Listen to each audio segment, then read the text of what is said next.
Two small-town cops thought they were just hassling a trespasser at the abandoned military base. What they didn't realize was they were assaulting a decorated Vietnam veteran with a 4-star general for a son. And the entire town was about to witness justice unfold. Harold Washington's weathered boots pressed into the gravel path that circled the decommissioned Fort Bradley military base. At 85, his gait was slower than during his time as a master sergeant, but his posture remained military straight, unbowed by age or the weight of the medals in the shadow box he carried.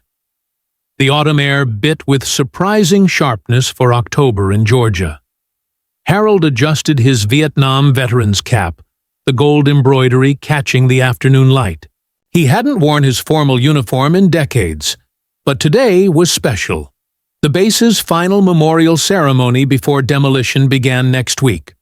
All he wanted was to place his grandson's photograph at the memorial wall where 3 generations of Washington men had trained.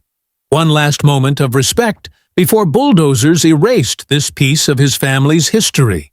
The memorial wall stood behind a chain-link fence marked with "No Trespassing" signs, but Harold knew the ceremony coordinator had left the side gate unlocked for veterans arriving early. He'd called ahead to confirm. That's when he noticed them. 2 Millridge County police cruisers rolling slowly down the access road. Officer Trent Walsh flicked his chin toward his partner, Blake Simmons.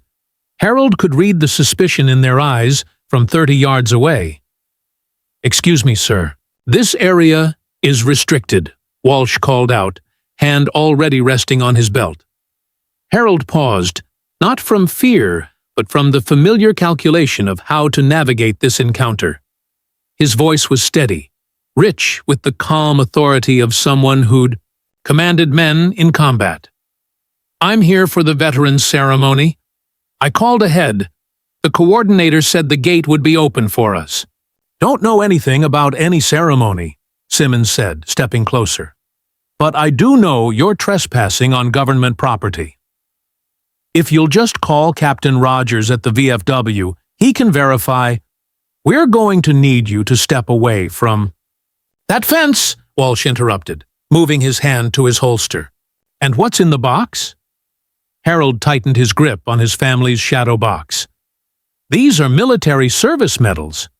My own and my grandson's who died in Afghanistan." "Put the box down slowly and step back," Walsh ordered, his tone hardening. "Now." "Son, I served 27 years. I'm Harold Washington, Master Sergeant, retired.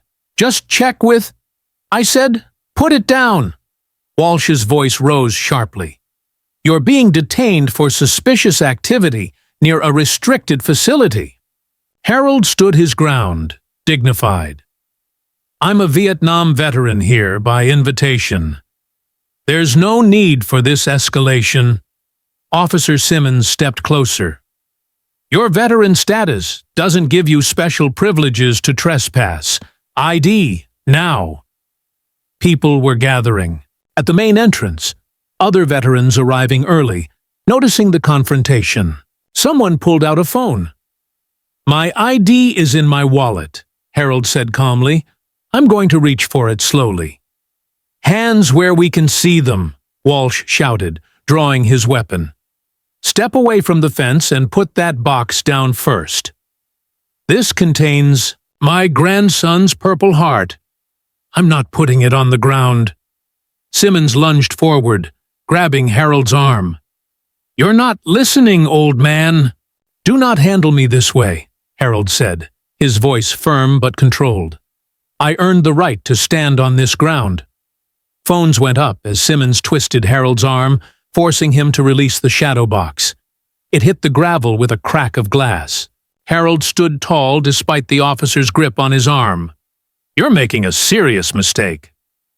"The mistake was you not following simple instructions," Walsh snapped, moving in.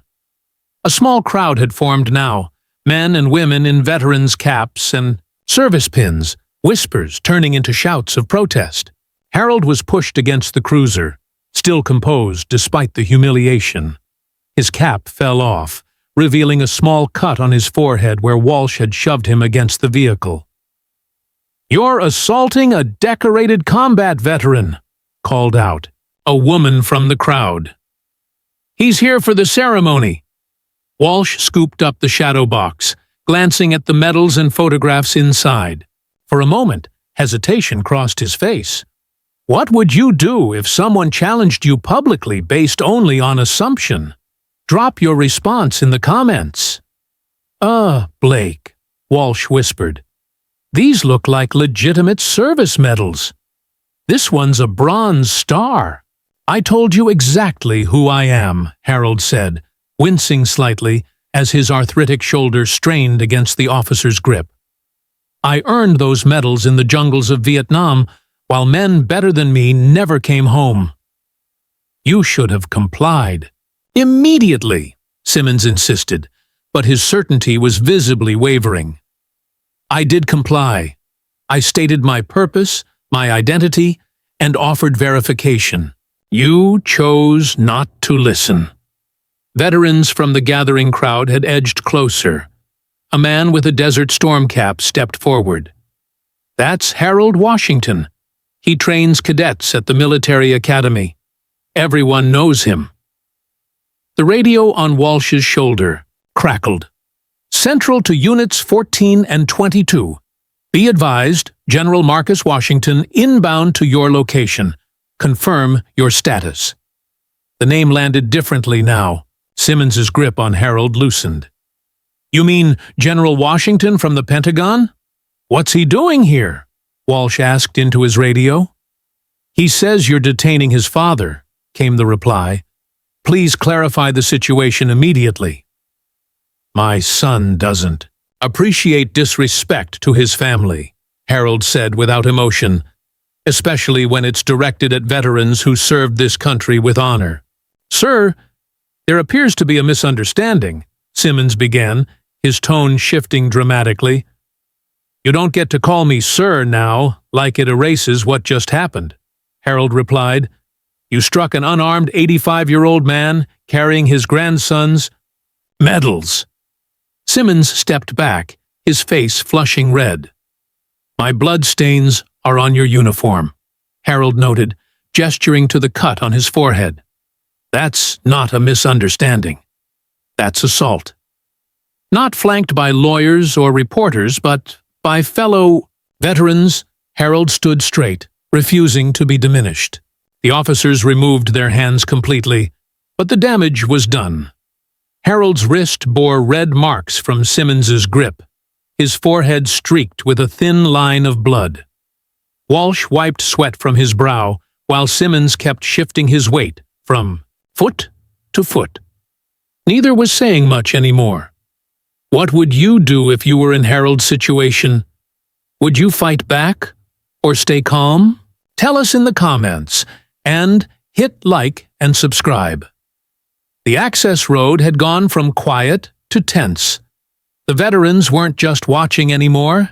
They were witnessing, many recording with their phones, others standing protectively near Harold. Harold bent down to retrieve his Vietnam veteran's cap himself, brushing off the dust with deliberate care before placing it back on his head. "Officers, what exactly is going on here?" A man in National Guard uniform approached. "I'm Captain Rogers, the ceremony coordinator, and I know for a fact Master Sergeant Washington is an invited guest of honor." Harold gave him a nod, not of thanks, but of recognition between servicemen. "Sir, we responded to a trespassing call." A third officer, Rodriguez, had arrived and was trying to defuse the situation. "We had no idea about any ceremony." "No," Harold said, loud enough for everyone to hear. "They were informed of my purpose and identity. They refused to verify, refused to listen, and chose force instead." The rumble of engines drew everyone's attention as two black military SUVs with government plates pulled up. The crowd parted as four uniformed military police officers emerged, followed by a tall black man with 4 stars on his shoulders. Stand. Down right now, General Marcus Washington commanded, his voice carrying the weight of decades of authority. General, sir, all officers snapped to attention instinctively. One of the military police approached Harold, respectfully confirmed his identity with military precision, then turned to address the local officers. You are currently detaining a recipient of the Bronze Star, Purple Heart, and Distinguished Service Cross. Explain yourselves. The air felt heavier, but quieter now, like the end of a thunder after lightning. I want security footage, statements, from all witnesses, and I want someone from Internal Affairs waiting when these officers return to their precinct, General Washington ordered. An older veteran in the crowd spoke up. What's crazy is you thought you could treat him like just another old black man, and nobody would notice or care. I'd like to leave now, Harold said quietly to his son. I still need to place Thomas's photo. But his silence wasn't forgiveness, and everyone knew it. If you think the officer's reaction was uncalled for, hit that like button, and don't forget to subscribe for more justice stories like this. Harold's phone buzzed as he placed his grandson's photograph at the memorial wall. This is Colonel James Blackburn, sir. Just heard what happened. The first real breath he'd taken in hours escaped, as Harold answered. James, thank you for calling. Your service shaped generations of soldiers, including me. That matters more than you know. Outside, the autumn afternoon rolled on. Inside the now quiet military base, something fundamental had changed. Military police had cordoned off the area where the incident occurred. The police department's public relations officer had arrived, frantically drafting statements with legal advisors hovering nearby. Walsh and Simmons were separated, seated in different vehicles, both pale-faced, Walsh's fists clenching and unclenching against his knees. A stern-faced woman in a crisp suit walked toward the police cruisers. I'm from the district attorney's office. Your badges and service weapons are suspended pending investigation. Ma'am, we didn't mean, Simmons began. But you did, she cut him off. There's no room for didn't mean to when an unarmed 85-year-old veteran is bleeding from your actions. Back in the SUV, Harold sat silently beside his son. Marcus placed a hand on his father's shoulder. I'm so proud of you. Always have been. Don't let them break what you've built. Harold nodded. Schedule a press conference for tomorrow morning. I'll speak myself. Have you ever felt misjudged before people even knew who you were? Tell us in the comments, and don't forget to like and subscribe. Harold stood behind a simple podium at the Fort Bradley entrance. His uniform was impeccable, not his dress blues, but a simple suit with his service pins precisely aligned.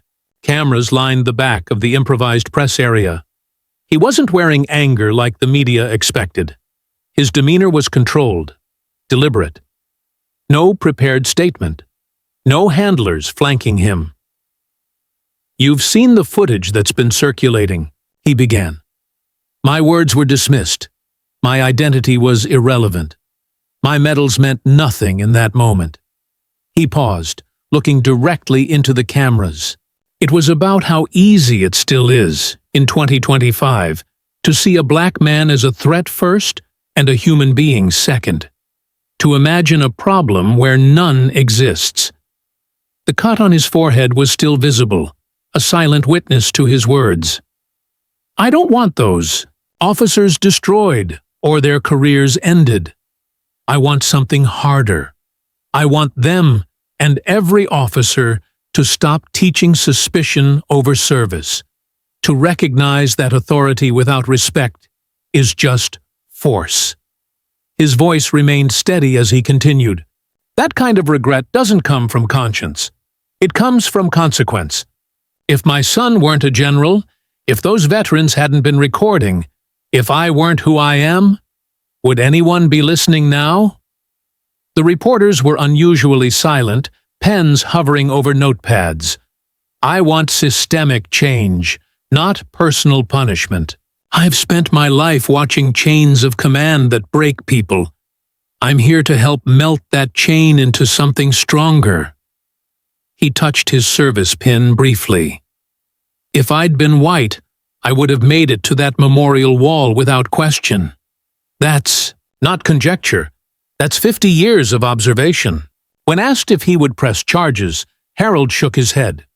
No, because I want systemic change, not personal punishment. I've already spoken with the police chief and mayor about implementing a veterans liaison program and mandatory cultural training. As he stepped away from the podium, his expression wasn't one of closure but of determination. Angry but focused. Do you think the officers deserve forgiveness or should face the full consequences? Let us know in the comments. Also hit like and subscribe for more powerful justice stories like this.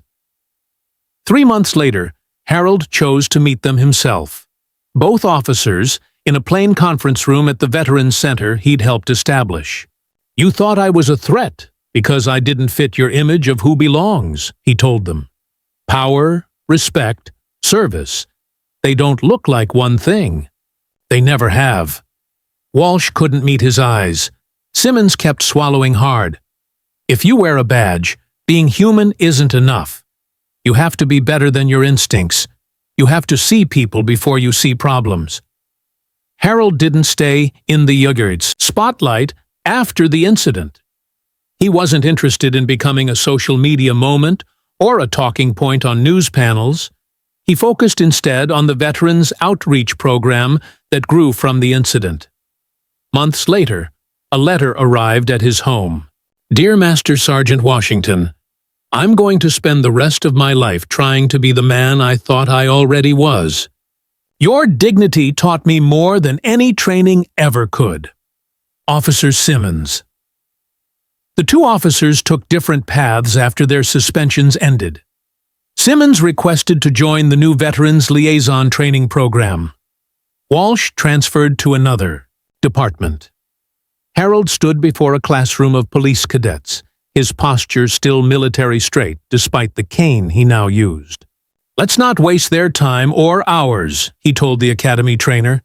They need to understand respect isn't optional. It's foundational.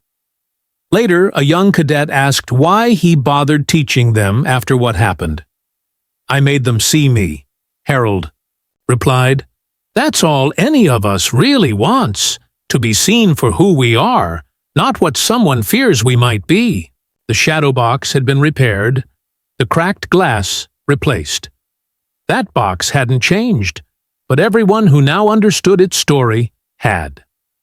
In his study late that evening, Harold stayed behind after his son had gone, reading glasses in one hand, a letter from the police academy in the other, inviting him to become a permanent part of their training program. Do you think the officers deserve forgiveness or should face the full consequences? Let us know in the comments. Also hit like and subscribe for more powerful justice stories like this.